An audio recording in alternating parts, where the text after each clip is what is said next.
The CEO took just one bite of the cake her granddaughter brought back.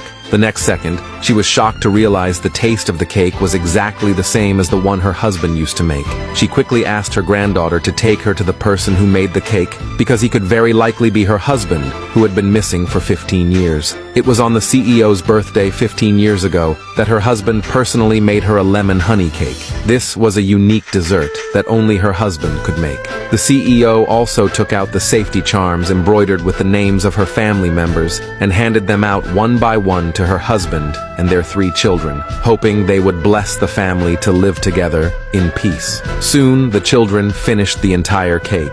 Seeing how the children still wanted more, the husband decided to go out and buy more ingredients to make another cake. At that time, there was a heavy rain and a typhoon raging outside. Before he left, the CEO specially reminded her husband to be careful. Unexpectedly, that became the last thing she ever said to her husband. He never came back after stepping out. And just like that, he mysteriously disappeared into that stormy night. In the 15 years that followed, the CEO's family never gave up on trying to find him. She didn't even dare to move to a new place. She continued to live in the old villa with her children, hoping one day her husband would suddenly appear at their doorstep. And the children all carefully preserved their own safety charms, as they were the only tokens that could prove their connection to their father. But what the CEO's family didn't know was that the husband was working as a security guard in their very neighborhood. It turned out that on that typhoon day 15 years ago, on his way back after buying ingredients, he happened to see a poor little girl swept into the lake by the violent wind. Kind-hearted as he was, he rescued the girl, but ended up suffering from amnesia due to an accident.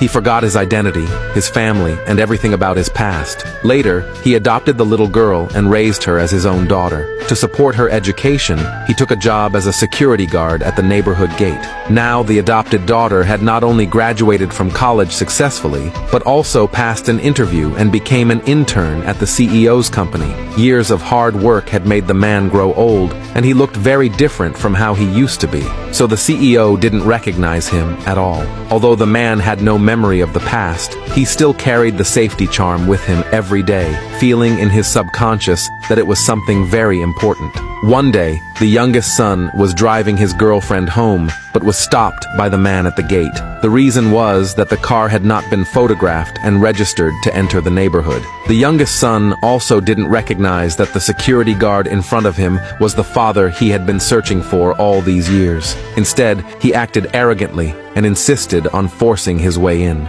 The man still tried to stop him, but was kicked to the ground by the youngest son, and the safety charm he was carrying fell to the ground, but neither of them noticed it. Seeing her foster father lying on the ground in pain, the adopted daughter became emotionally overwhelmed and shouted at the youngest son, "Don't you have a father? Why would you treat an old man like this?" Unexpectedly, the youngest son became even angrier upon hearing this. He questioned her, "How dare you compare my father to a security guard?" Furious, he moved forward, ready to scold her. Fortunately, a phone call came in at that moment, his sister urging him to come home. So the youngest son had no choice but to let them go and drove away in a hurry. No one noticed that the car's tire happened to roll over the safety charm on the ground, taking it away along with the car. After returning home, the youngest son asked a house servant to clean the car. That's when the servant discovered the charm stuck to the tire. He quickly brought the charm to the CEO. The CEO and her children were extremely emotional.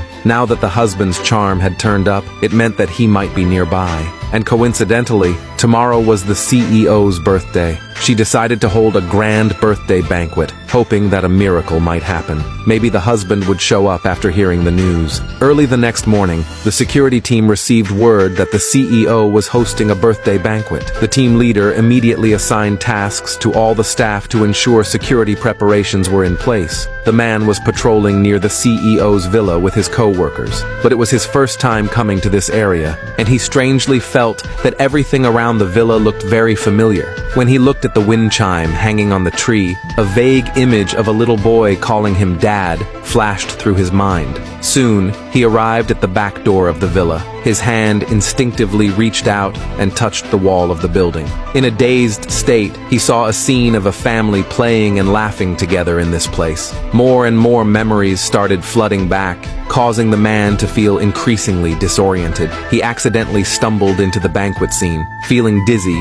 he grabbed onto a table to keep himself from falling to the ground. At that moment, a little girl about 4 or 5 years old ran over. She called out to the man, "Grandpa," and anxiously asked if he was sick.